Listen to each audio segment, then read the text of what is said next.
हाँ जी, समझते जी। आपकी कौन सी क्लास पास हो गई? छठी। छठी पास हो गई। कितने नंबर आए? 77। 77%। अच्छा, अब आप 7वीं में आ गए। बहुत अच्छा। तो छुट्टियाँ कब तक हैं? 14 जून। 14 को स्कूल चालू है। 14 मंडे है ना। 13 तक तो संडे है, छुट्टियाँ हैं। हाँ। बराबर। आपका कब चालू हो रहा है? फिनिश चालू हो गया। हो गया? चालू है, 2 महीना फिनिश भी हो गया। बराबर, ठीक है। अब कौन सी 10th में आ गया? 10th चालू है मेरा। 10th चालू है, बहुत अच्छा। तो छुट्टियों में तो खूब मज़ा किया है ना? कुछ पढ़ाई की या नहीं? नहीं की, बिल्कुल नहीं की। बहुत कम या बिल्कुल ही नहीं? नहीं। बिल्कुल नहीं की, ये तो गड़बड़ है। खाना खाया कि नहीं खाया छुट्टियों में? खाया ना? फिर पढ़ाई क्यों बंद की? जो विद्यार्थी होते हैं ना, उनके लिए नियम है, अगर पढ़ाई करेंगे तो खाना मिलेगा, पढ़ाई नहीं करेंगे तो खाना नहीं मिलेगा। खाना क्यों खाते हैं? इसलिए खाते हैं ना कि कुछ काम भी तो करना चाहिए। विद्यार्थी का काम क्या है? पढ़ना। छुट्टी का मतलब सिर्फ खेलना नहीं, ठीक है? छुट्टियाँ क्यों करते हैं? स्कूल में गर्मी होती है, सीज़न अच्छा नहीं है, इसलिए छुट्टियाँ होती हैं। अगर सीज़न अच्छा है, गर्मी नहीं है, तो स्कूल तो जाते ही हैं। यहाँ इसलिए छुट्टियाँ की जाती हैं कि गर्मी बहुत होती है और दिक्कत होती है खाने में, आने में, जाने में। तो गर्मी के कारण स्कूलों में छुट्टियाँ कर देते हैं। इसका अर्थ ये नहीं कि पढ़ाई मत करो, पढ़ाई तो करनी है। तो छुट्टियों में जैसे खाना खाते हैं, ऐसे पढ़ाई भी करनी। अब तो छुट्टियाँ पूरी हो गई, तो फिर अगली बार ध्यान रखना, ठीक है? तो अब ये नियम बना लेना है कि अगर खाना खाते हैं तो पढ़ाई भी करनी है। खाना तो रोज खाते हैं। ये खाने में छुट्टी करते नहीं करते? खाना तो दिन में कई बार खाते हैं, उसकी छुट्टी नहीं करते। तो जैसे खाने की छुट्टी नहीं करते, ऐसे पढ़ाई की भी छुट्टी नहीं होनी चाहिए। ठीक है, समझ में आई बात? अब तो पढ़ाई की छुट्टी नहीं करेंगे ना। हाँ, रोज पढ़ना है। और वो टाइम टेबल पहले बनाया था आपने, वो चलता है या नहीं चलता? छूट गया? हाँ, चलो फिर आप दोबारा उसको टाइट करेंगे। जैसे पहले टाइम टेबल बनाया था, बनाया हुआ तो होगा ना? है तो सही? तो अब घर जाके वापस उस टाइम टेबल का पालन शुरू कर देंगे। तो उसमें सारी बातें लिखी हुई हैं। रात को सोना कितने बजे सोना, सुबह कितने बजे उठना, उसमें कुछ खेल कूद का भी है टाइम, है ना?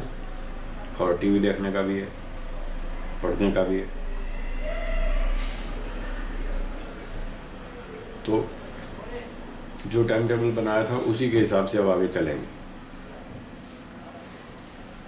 और आपका भी बनाया था टाइम टेबल, आपका चलता है? छूट गया? छूट गया। और अभी सब चेंज हो गया, जो पहले बनाया था ना उसका पूरा सब कुछ स्कूल का बदल गया ना? सब बदल गया, स्कूल क्लासेस। अच्छा, तो अब जो स्कूल का टाइम टेबल है उसको उस हिसाब से सेट कर लेना। बाकी कॉमन बातें, खेलना, पढ़ना, ट्यूशन या जो भी। ट्यूशन जाते हैं? हाँ, तो ट्यूशन भी जाना है और स्कूल भी जाना है और खेलना भी है थोड़ा, 1 आध घंटा, आधा घंटा टीवी भी देख लो। पर वो बताया था क्या क्या देखना, सब चीज़ नहीं देखना।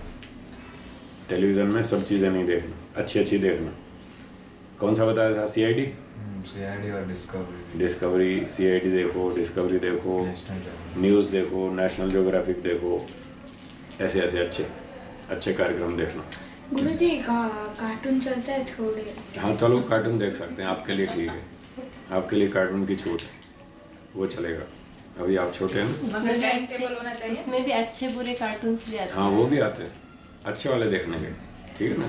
कौन सा आता है वो, मिकी माउस, कौन सा आता है? Tom and Jerry. Tom and Jerry, वो सबसे वो अच्छा है, वो देखना चाहिए, वो देखो। गुरुजी ओनली उतना ही फॉलो करता है, कार्टून देखना है उतना ही, बाकी टाइम टेबल फॉलो नहीं करता। उसके लिए क्या करना है? तो उसके लिए दंड व्यवस्था। हाँ, तो गुरुजी, दंड ये व्यवस्था पूरा आपको बताया था ना, दंड के बिना कोई सुधरता नहीं, बताया था ना। अभी 2 महीने का छुट्टी था, उसमें कितना दिन यज्ञ हुआ, कितना दिन नहीं हुआ है। अच्छा घर में, के लिए। तो घर में वैसे तो होता रोज, हाँ, वो घर में एक रोज दिन भी ये लोग नहीं बैठते थे ना। हाँ, आज भी सुबह हम लोग दोनों ने हवन किया, दोनों ने नहीं किया। नहीं किया, घर में आज थे आप दंड दो जो ये, दिन। घर में थे। हाँ घर घर में में थे, थे। रात को सोया नहीं, तभी बोला सुबह 7 बजे निकलने का है, हाँ। 6:30 बजे हवन होएगा। बराबर। 3 बार मैंने उठाया, एक बार पिताजी ने उठाया, फिर भी नहीं उठा, फिर लेट होता था तो हम हाँ। लोग दोनों बैठ गए, फिर निकलने का था घर बंद करके, नहीं उठा। भाई ये तो गड़बड़ है, ऐसे नहीं चलेगा। हमारे घर का नियम बताओ, हमारे घर में जो नियम चलता था बताओ, पहले भी बताया था, फिर सुनाता हूँ। हमारे घर में नियम था रात को 10 बजे सो जाना। कितने बजे? 10 बजे। सुबह 5 बजे उठना है हर रोज, संडे हो या मंडे हो, स्कूल जाना है या नहीं जाना, इससे कोई मतलब नहीं है। उठना है, स्कूल जाने के लिए नहीं उठना। किस लिए उठना है? हेल्थ के लिए, अपने स्वास्थ्य को ठीक रखना है, इसलिए जल्दी सोना, इसलिए जल्दी उठना है कि स्वास्थ्य ठीक रहे। स्वास्थ्य ठीक रखना चाहते हैं कि नहीं? चाहते हैं ना। अगर हमारा शरीर स्वस्थ है तो हम सब काम कर सकते हैं। अभी शायद कुछ दिन पहले मैंने SMS भेजा था, एक SMS भेजा था, अगर हमारा शरीर स्वस्थ है तो ही हम अपने साधनों का, धन संपत्ति का पूरा लाभ ले सकते हैं। भेजा ना। और शरीर रोगी है तो फिर कुछ नहीं कर सकते। कार खड़ी है, खाना रखा है, फल रखा है, मिठाई रखी है, शरीर रोगी है, बताओ क्या करेंगे? न मिठाई खा सकते, न फल खा सकते, न कार में घूम सकते, बिस्तर में लेटे रहो, बुखार आ गया। तो अगर शरीर ठीक है, स्वस्थ है, तो आप पढ़ाई भी कर सकते हैं, खेलकूद कर सकते हैं, खाना पीना अच्छा कर सकते हैं, और घूमने जा सकते हैं, सब काम कर सकते हैं।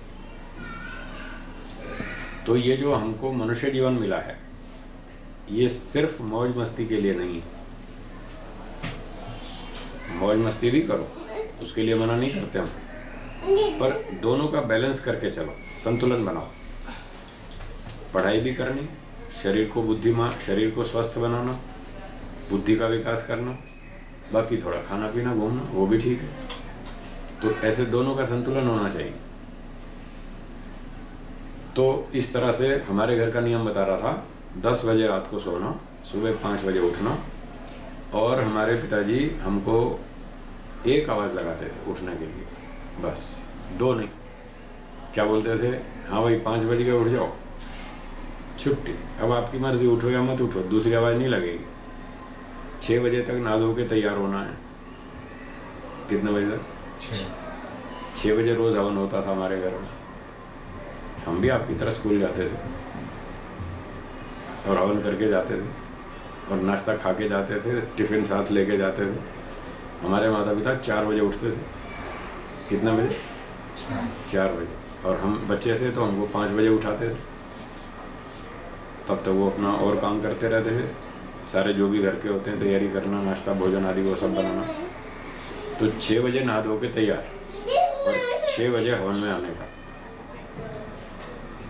आपकी उम्र से, आपसे भी छोटे थे हम, 5 साल के थे तब से लागू, नियम लागू।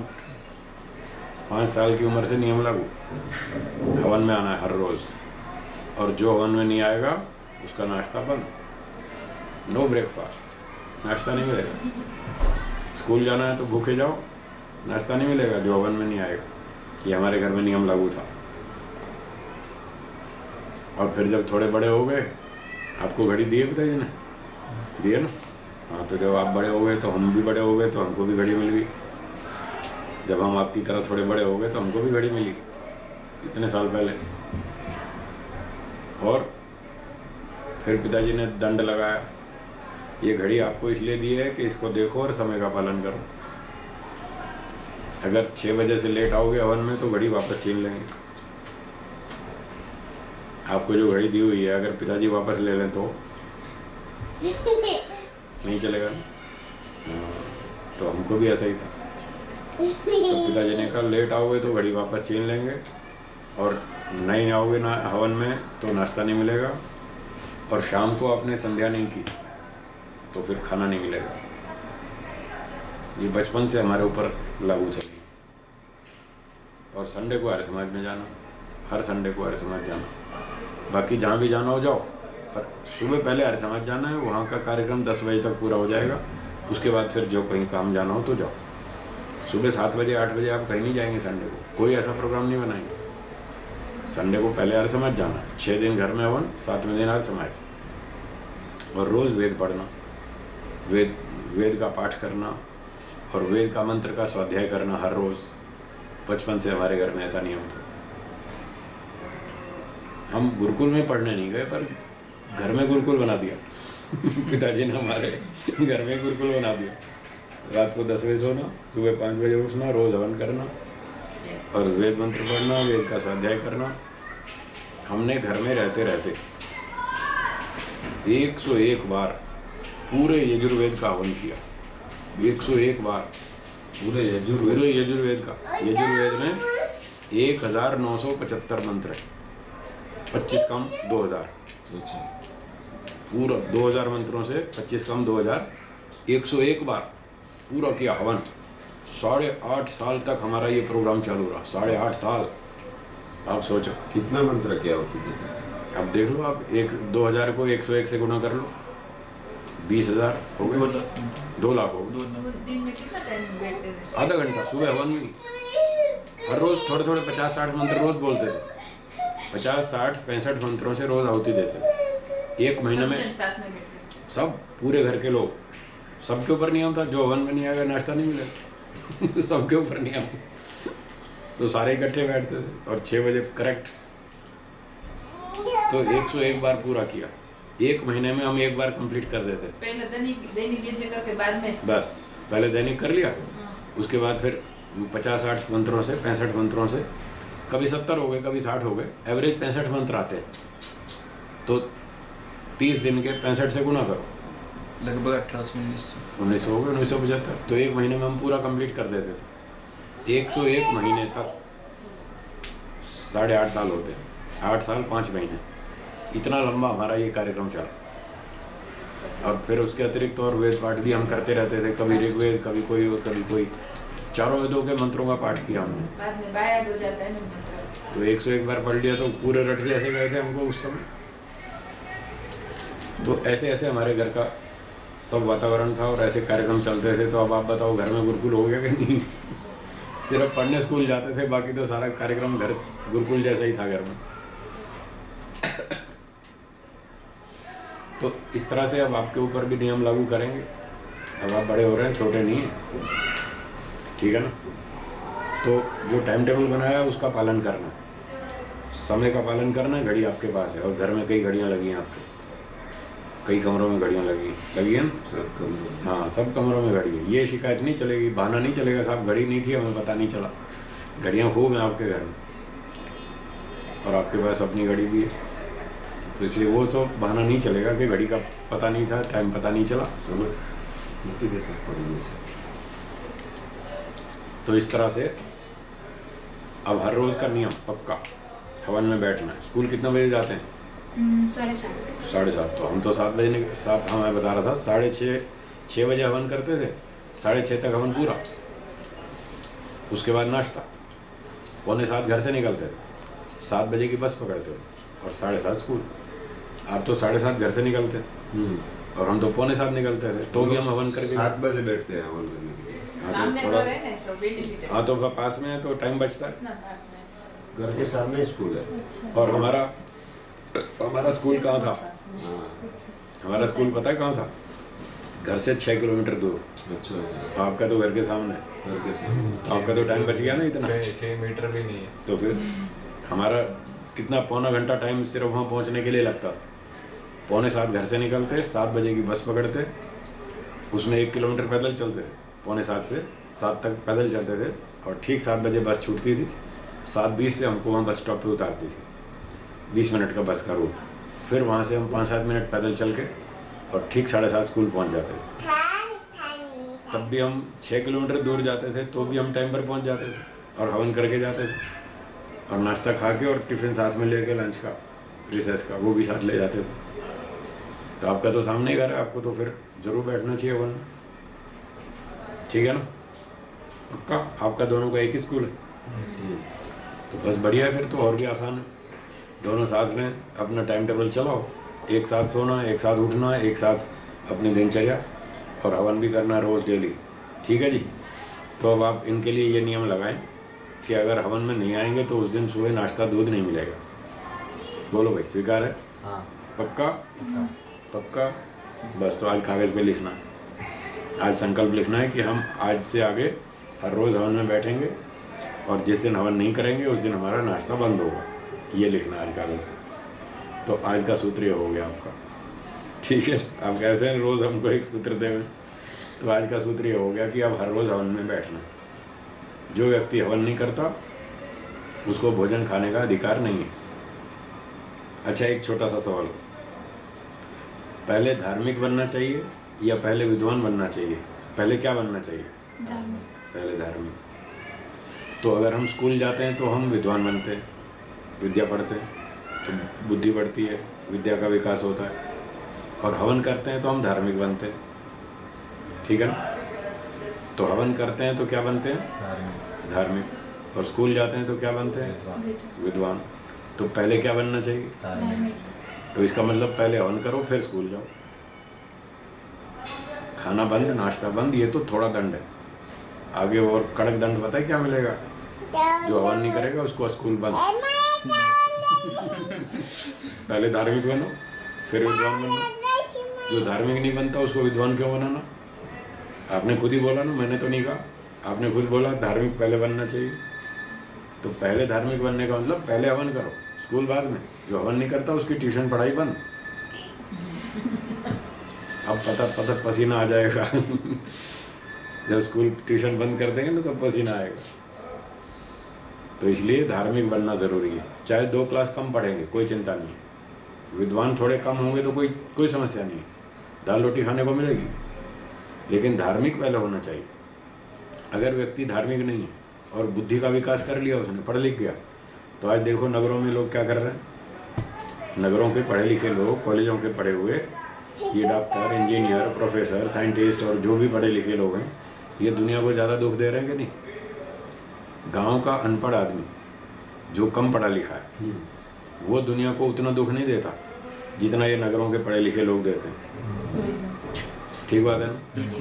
अब बताओ, इससे सिद्ध हुआ कि वो जो कम पढ़ा लिखा आदमी है वो धार्मिक है, वो भगवान से डरता है, वो सोच समझ के चलता है कि हम उल्टा काम करेंगे भगवान हमको दंड देगा, हमारा अगला जन्म बिगड़ जाएगा।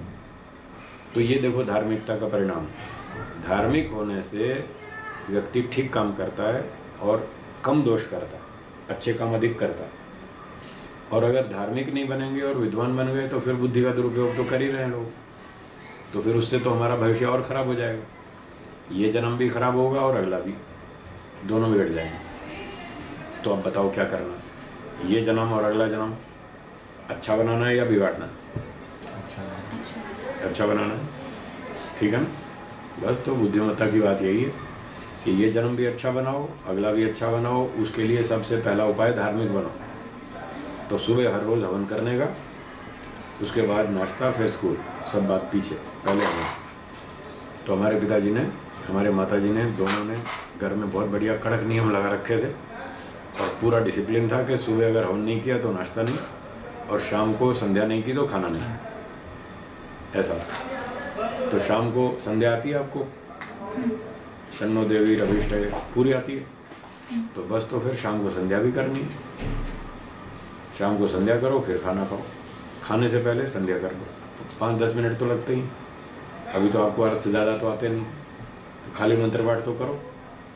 और थोड़ा थोड़ा दिन में कभी टाइम मिले तो थोड़ा थोड़ा एक आध मंत्र का अर्थ भी थोड़ा थोड़ा पढ़ लो, धीरे धीरे याद हो जाएंगे। पर कम से कम मंत्र पाठ तो ज़रूर करना, अर्थ धीरे धीरे वो भी सीखेंगे, पर मंत्र पाठ का काम ज़रूर होना चाहिए। उसके बिना खाना नहीं।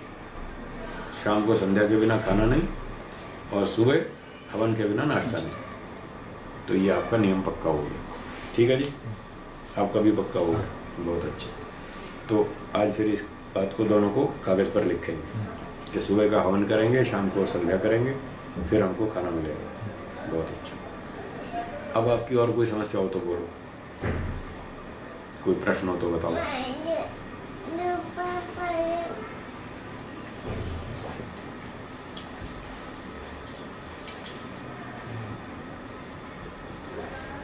आज बताता नहीं, कभी कभी ऐसा बोलता है कि कभी क्लासेस से देरी से आता है ना, 9 साढ़े 9 बज जाता है, बाहर खाता है, तो खाना खा के मैं रात को सोने के टाइम संध्या करेगा तो चलेगा। तो कभी टाइम टेबल में सेट करो ना, जैसे मान लो कभी कभी क्लास आगे पीछे हो गई, नहीं तो रोज तो ट्यूशन का टाइम फिक्स ही रहता है। रोज अलग अलग अलग 8:30 बजे ट्यूशन जाता है, दोपहर को तो 9:30 बजे आता है, रात को अभी रोज ये अलग साल अलग से- रहता है। यही साल से आजकल 10th में आया। आजकल 10th में ऐसा। आया, हाँ। सुबह अच्छा, तो 5-6 बजे शाम को टाइम नहीं मिलता नहीं मिलता। अभी तो स्कूल चालू होगा 7:30 से डायरेक्ट 9:30 बजे तक। रात को। हाँ, दोपहर को खाली ठीक है, लेसन करने को बैठता है तो रात को लेट रात सोता है, को फिर वो उठता करना नहीं। पड़ता है। 3 बजे 4 बजे सोता है रात को, इसके लिए थोड़ा चला रहे हैं हम लोग भी। तो नहीं रात को जागना नहीं, गुरुजी करने नहीं सुबह उठो, रात को नहीं। सुबह को 4 बजे उठ के फिर नींद आता है। 3 बजे उठो, 4 बजे क्यों? अच्छा सुनो, रात को कितना बजे तक पढ़ते हैं? अगर सुबह को जल्दी उठना है तो 10 बजे सो जाते हैं, हाँ। अगर नहीं उठना है तो फिर होमवर्क जितना चलता है, जब ज्यादा रहता है तभी तब कितना बजे सोते हैं? एवरेज 12, 1, 2, 12, 3 बजे, 2 बजे, 3 बजे। दो। हाँ। फिर कब उठते हैं सुबह? फिर सुबह 7:30 बजे उठना पड़ता है स्कूल के लिए, मतलब 6:30 तो 3 बजे रात को सोए तो 7:30 उठे, कितना घंटा सोए? 2-3 घंटे ही सोता है। नहीं, ये नहीं चलेगा, ऐसा नहीं चलेगा। अभी रोज इससे ही- तो सेहत खराब हो जाएगी। लेकिन गुरुजी सर ही बोलते हैं अगर होमवर्क नहीं किया, सर ने बोला सो गए ना रात को जल्दी, तो फिर होमवर्क होना चाहिए। अगर होमवर्क नहीं हुआ ऐसा नहीं चलेगा। ऐसी पढ़ाई खराब है, ऐसी पढ़ाई नहीं करनी चाहिए कि सारी सेहत खराब हो जाए। ऐसी पढ़ाई से क्या मतलब? पढ़ाई हमारे शरीर के विरुद्ध नहीं होनी चाहिए, रोगी बना दे ऐसी पढ़ाई का क्या मतलब? ठीक है ना, पढ़ाई करनी चाहिए बुद्धि के विकास के लिए। और बुद्धि का विकास किस लिए? सुख के लिए। और अगर हम रोगी हो गए तो शरीर रोगी हो गए तो सुख कैसे मिलेगा? इसलिए पढ़ने का बताया ना, टाइम टेबल पक्का करो, सोने का, उठने का। रात को देर तक नहीं जागना, जैसे मैंने बताया हम भी तो पढ़ते थे। मैक्सिमम कितना जागना? 7 घंटे सोना कम से कम, इससे कम नहीं तो आपका शरीर रोगी हो जाएगा। लेकिन फिर एवरेज हो जाता है, कभी जब कुछ नहीं रहता तो कभी सो जाते हैं। नहीं 3-4 घंटे। ऐसा नहीं। टाइम पर सोना, टाइम पर उठना, उसको ध्यान में रखते हुए 7 घंटे। ये नहीं कि आप रात को 3 से सुबह 10 बजे तक सो 7 घंटे, वो 7 घंटे नहीं। रात को 10 से सुबह 5 बजे तक, ये 7 घंटे। सोने का टाइम होता है, खाने का टाइम होता है, उठने का टाइम होता है, हर चीज़ का टाइम होता है। ये जो 24 घंटे है ना, इसके अंदर भगवान ने ऐसा हमको विधान बता रखा है कि 24 घंटे में प्रकृति में परिवर्तन होता है। तो भगवान ने दिन किस लिए बनाया? काम करने के लिए। रात किस लिए बनाई? सोने के लिए। रात को काम करना और दिन में सोना, ये थोड़ी काम है, ऐसे थोड़ी बताया। इससे तो सेहत खराब हो जाएगी। तो स्वास्थ्य को ठीक रखने के लिए रात को जल्दी सोना, early to bed early to rise, makes a man. फिर पता तो है आपको, जब पता है तो फिर प्रैक्टिकल क्यों नहीं? लेकिन गुरुजी सुबह को उठ के नींद आता है तो उसके लिए क्या करने का? आदत बनाओ, रात को जल्दी सो, सुबह जल्दी उठो, उस तरह की आदत बनाओ। जैसी आदत बनाएंगे वैसी बनेगी, वो तो हमारी मर्जी है। आप रात को देर तक जागते हैं, ये भी तो आपने आदत बनाई है ना। जब ये बनाई है तो दूसरी भी बन सकती है। आदत जैसी बनाओ वैसी बनती है, तो गलत आदत मत बनाओ, ये आदत अच्छी नहीं है। हम भी तो बताया ना, रात को 10 बजे सोते थे और 5 बजे उठते थे, और जो पढ़ाई करनी दिन में करो। हम भी पढ़ते थे और हम भी क्लास में फर्स्ट आते थे, फर्स्ट सेकंड इसी रैंक पे आते थे। हम भी पढ़ते भी थे, हवन भी करते थे, खेलने भी जाते थे, म्यूज़िक भी बजाते थे, सारे काम करते थे। पर हम कभी रात को 2-2 बजे तक नहीं जागते थे। तो हमने ऐसे टाइम टेबल सेट कर रखा था, आप भी करो। तो रात, मान लो आपके पास होमवर्क ज़्यादा है तो रात को नहीं बैठना, सुबह उठो। सुबह भले 4 बजे उठ जाओ, कोई बात नहीं। रात को देर तक जागने से क्या नुकसान होता है? एक तो हमारी पाचन शक्ति खराब हो जाएगी, डाइजेशन पावर वो बिगड़ जाएगी। डाइजेशन पावर बिगड़ेगी तो पेट खराब हो जाएगा, पेट खराब होगा तो फिर 10 प्रकार के रोग लगेंगे। तो जब शरीर रोगी हो जाएगा तो पढ़ाई क्या होगी? पढ़ाई भी नहीं हो पाएगी। इसलिए पढ़ाई ठीक करनी है तो उसके लिए पहले शरीर ठीक होना चाहिए, और उसके लिए मन बुद्धि भी अच्छा होना चाहिए, स्वस्थ। तो दिन भर व्यक्ति सारा दिन काम करे तो रात तक तो 9-10 बजे तक तो थक जाएगा। अब रात को 10 से लेकर 2 बजे तक 4 घंटा पढ़े थके हुए दिमाग से तो पढ़ाई अच्छी नहीं होती। और रात को 9 बजे 10 बजे सो जाए और सुबह 4-5 बजे उठे तो 6-7 घंटा सोने के बाद माइंड फ्रेश होगा सुबह, तो फ्रेश माइंड से जो पढ़ाई करेंगे वो अच्छी होती है। सेहत हाँ, खराब हो जाएगी। रात को देर तक अगर जागेंगे तो रात को पढ़ाई अच्छी नहीं होगी। और 6-7 घंटे रात को सोने के बाद सुबह जब माइंड फ्रेश होगा तो फिर अच्छी पढ़ाई होती है। सुबह वो जल्दी याद होता है और देर तक याद रहता है सुबह की पढ़ाई। इसलिए सुबह उठ के पढ़ो, 1 महीना थोड़ी प्रैक्टिस करो, बस फिर वैसी आदत हो जाएगी। देखो पहले हम घर में 5 बजे उठते थे, अब फिर बाद में गुरुकुल में आए तो 4 बजे का आदत हो गई। अब 4 बजे खुल जाती है नींद, तो रोज का अभ्यास जैसा बनाओ वैसा बनता है, ठीक है ना। तो रात को देर तक नहीं जागना, सुबह उठ के भले ही 4 बजे उठ जाओ आप, कोई दिक्कत नहीं। रात को 10 बजे सो जाओ, दिन में आधा घंटा मिल जाए रेस्ट तो कर लो, नहीं मिले तो कोई बात नहीं, ठीक है। तो शरीर को स्वस्थ रखना है, शरीर को बीमार नहीं करना, पढ़ाई भी करनी है, शरीर को भी ठीक रखना है और धार्मिक भी बनना है। सबसे पहले धार्मिक बनना है, उसके बाद फिर पढ़ाई लिखाई और उसके बाद फिर बाकी सारे काम। इस तरह से प्रायोरिटी डिसाइड करो, चलेगा? बस तो इस तरह से बनाओ कार्यक्रम। यस। ये जो आजकल ये इतना लंबा ट्यूशन चलाते हैं, जरूरी है क्या? वो ज़रूरी तो अब उनका सिलेबस ऐसा हो, वो जो पढ़ाने वाले हैं ना टीचर्स, ट्यूशन वाले, वो बच्चों से बहुत मेहनत करवाते हैं। उसका कारण ये है कि उनको अपनी क्लास की रेपुटेशन बनानी, अच्छा, अपनी गुडविल खड़ी करनी, ताकि उनको और नए विद्यार्थी मिले। जिस दिन रिजल्ट आता है आप उस दिन का न्यूज़पेपर देखो, सारा भरा पड़ा होता है। बोर्ड में फर्स्ट हमारे स्कूल का बच्चा आया, हमारी ट्यूशन क्लास का बच्चा आया, फर्स्ट आया, सेकंड आया, 10th रैंक पर आया, 8th रैंक पर आया, तो वो उसकी ऐड करते हैं ताकि हमको नए विद्यार्थी मिले। इस तरह से वो लोग इनसे बहुत काम कराते हैं। अब अगर जाएंगे तो काम फिर करना ही पड़ेगा, आधा करेंगे तो फिर वो आगे पढ़ाएंगे नहीं, छुट्टी कर देंगे। अब ट्यूशन नहीं पढ़ेंगे तो स्कूल वाले पढ़ाते नहीं। हाँ, स्कूल वाले एक चक्कर नहीं है ना, कई चक्कर हैं आपस बहुत में। टाइम जाता है। स्कूल वाले पढ़ाते नहीं, स्कूल वाले टीचर उतना अच्छे से नहीं पढ़ाते वो जितना पढ़ना ट्यूशन पड़ता में ट्यूशन। अब ट्यूशन वाले फिर इसलिए मेहनत कराते हैं कि हमको अपना गुडविल खड़ी करनी, ताकि हमारा दुकानदारी आगे चले। ये समस्या है। हम तो ऐसा सोचते हैं स्कूल बंद कर देना चाहिए और हर साल बोर्ड का एग्जाम रखने का एक से। क्योंकि 8 घंटा स्कूल का ऐसा वेस्ट करते बेकार हैं जाता ना, कुछ भी नहीं कराते। सही बात। और स्कूल जाना जरूरी है, नहीं जाएगा तो एग्जाम नहीं देगा। एग्जाम नहीं दे स्कूल के लिए सकते। बच्चे लोग स्कूल में सिर्फ फ्रेश होने के लिए जाते हैं। सही टीचर का मजाक उड़ाते हैं और रिसर्च में सब लोग मस्ती करते हैं। नहीं, मैं कह रहा हूँ 2:30 बजे से 9:30 बजे 7 घंटे हाँ, ट्यूशन। तो बीच में थोड़ा ब्रेक 7 भी घंटे होता है, स्कूल रहता है। नहीं ब्रेक भी होता है, हाँ, ब्रेक होता है बीच में आधा 20 घंटे। मिनट, ब्रेक 20 होता है, मिनट। लगातार उसका लेसन इतना होता है ना कि पूरा नहीं होता है, इसके लिए 3 बजे तक जगना 67, पड़ता है। 68 समथिंग देते हैं रात को। तो एक- ऐसा पानी डाल के ऐसा करता है। बाप रे। ना ना ना, रात को नहीं जागना, वो स्वास्थ्य आँख खराब हो जाएगी। एक वो आदमी को बोलता है, देखा, मेरा बाल गिरता है, मैंने बोला तू रात को जागता है इसलिए बाल इसलिए गिरता है। ये सब बता रहा हूँ ना, सेहत बिगड़ जाएगी। रात को नहीं कितना जागना। बाल इतना गिरता है ऐसे लड़की जैसे। ना ना ना, गलत। इतना दिल्ली करके- में एक आदमी मैंने देखा, उसकी आंख पे 10-10 नंबर के मोटे चश्मे, बाप रे। 10 नंबर के। तो हमने उससे पूछा जी इतने मोटे चश्मे कैसे लगे? तो बोला मैंने 5 सब्जेक्ट्स में PhD की। अरे ओ। वाह। बताओ क्या किया पढ़ाई सबका करके, 2-2 नंबर। सारी आंखें खो डाली। एक PhD का 2 नंबर, दूसरी PhD का 2 नंबर। तो 10 हो गया। परेशान हुआ, हैरान हुआ और दुखी भी हुआ। तो ये क्या मतलब है? ये ऐसी पढ़ाई का क्या लाभ? ये PhD आंखें खो क्या दी सारी, 10-10 नंबर के मोटे चश्मे लग रहे हैं, ये कोई पढ़ाई करने का क्या लाभ? PhD किया, परेशान हुआ, दुखी हुआ, हैरान हुआ। ऐसी पढ़ाई नहीं करनी।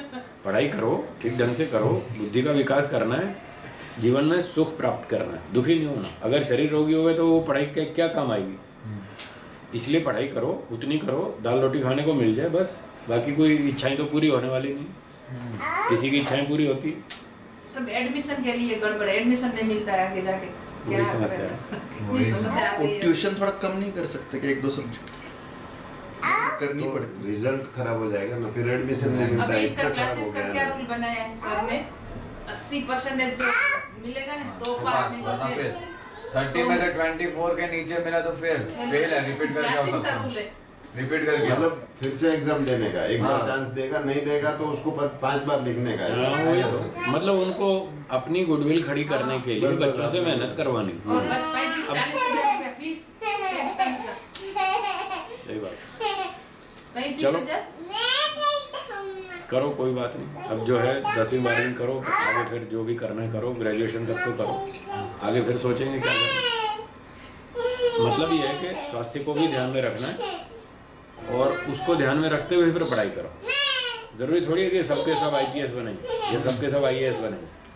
आज एक बड़ी समस्या ये है कि सब लोग सोचते हैं साहब हम IAS बनेंगे या हम कलेक्टर बनेंगे या हम फलाना बनेंगे। सब लोग थोड़ी बनते हैं, गिने चुने लोग बनते हैं। बाकी तो कोई डॉक्टर बनता है, कोई इंजीनियर बनता है, कोई दूसरा कुछ भी बनता है, कोई लेक्चरर बनता है, प्रोफेसर बनता है। ये लेक्चररशिप भी बहुत अच्छी लाइन है, बहुत बढ़िया लाइन है, बल्कि हम तो इसको सबसे अच्छी लाइन मानते हैं। टीचरशिप जो है ब्राह्मण का काम, ब्राह्मण का पहला नंबर है। तो ये लोग यही सोचते हैं हम डॉक्टर बनेंगे, हम इंजीनियर बनेंगे।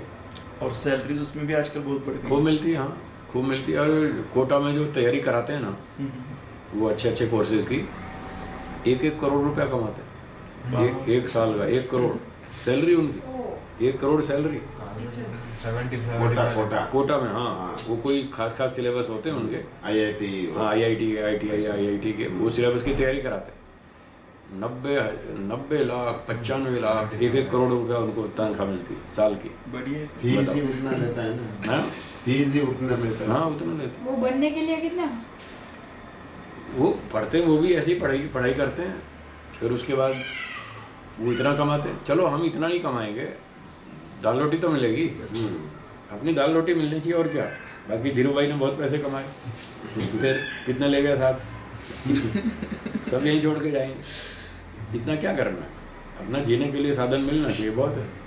बाकी अपना आध्यात्मिक उन्नति करो, सुख से जीना सीखो, कैसे सोचना, कैसे खाना, कैसे रहना, कैसे सोचना, कैसे व्यवहार करना, वो है मुख्य बात। ये पढ़ाई लिखाई इसीलिए की जाती है कि हम अच्छी तरह से सोचना सीख जाएं, अच्छी तरह से बोलना सीख जाएं, अच्छी तरह से व्यवहार करना सीख जाएं। क्यों भाई समर्थ, ये पढ़ाई लिखाई का उद्देश्य ये है सिर्फ। ये नहीं कि बस लोग हमारे गीत गाते फिरें और सैल्यूट मारते फिरें, इतने काम के लिए हम सारा जीवन खराब कर दें। उससे क्या लाभ? अगर हमारा सोचने का ढंग गलत है, हमको बोलना नहीं आता, हमको बड़ों से व्यवहार करना नहीं आता, माता पिता की सेवा नहीं करते और ठीक ढंग से व्यवहार नहीं करते लोगों के साथ, तो सारी पढ़ाई लिखाई बेकार। ठीक है ना? जो माता पिता हमारे लिए मेहनत करते नहीं करते हैं, इतनी मेहनत करते हैं, रोज़ खाना खिलाते हैं, आपकी घर की पूरी व्यवस्था रखते हैं, सामान सुरक्षित रखते हैं, नहलाते धुलाते हैं, कपड़े व्यवस्था करते हैं, ट्यूशन फीस भरते हैं, कितना खर्चा करते हैं और मेहनत कितनी करते हैं हर रोज़। तो जो माता पिता हमारे लिए इतनी मेहनत करते हैं, इतना ध्यान रखते हैं, हमारी सेवा करते हैं, और एक दिन दो नहीं, सालों साल तक, 20 साल 25 साल 30 साल तक माता पिता बच्चों को खिलाते हैं, पिलाते हैं, सेवा करते हैं, तो उनके प्रति हमको कुछ सेवा करनी चाहिए कि नहीं? तो ये पढ़ाई लिखाई करने का ये मतलब कि जिन लोगों ने हमारी सेवा की, अब बड़ी उम्र में उनकी वृद्धावस्था में हमारा फर्ज बनता है अब हम उनकी सेवा करेंगे। जब हम छोटे होते हैं तो हमारे पास शक्ति कम होती है, तो माता पिता हमारी सेवा करते हैं, चलो इनको खिलाओ पिलाओ, जवान बनाओ, मजबूत बनाओ, पढ़ाओ लिखाओ, इनको इंडिपेंडेंट करो कि अपने आप जी सकें। तो जब हम छोटे होते हैं तो माता पिता हमारी सेवा करते हैं, फिर जब माता पिता बड़े हो जाते हैं तो उनकी शक्ति घट जाती है, फिर हमारी ड्यूटी बनती है अब हम उनकी सेवा करें। अगर हमने माता पिता की सेवा नहीं की तो फिर पढ़ाई लिखाई का क्या मतलब?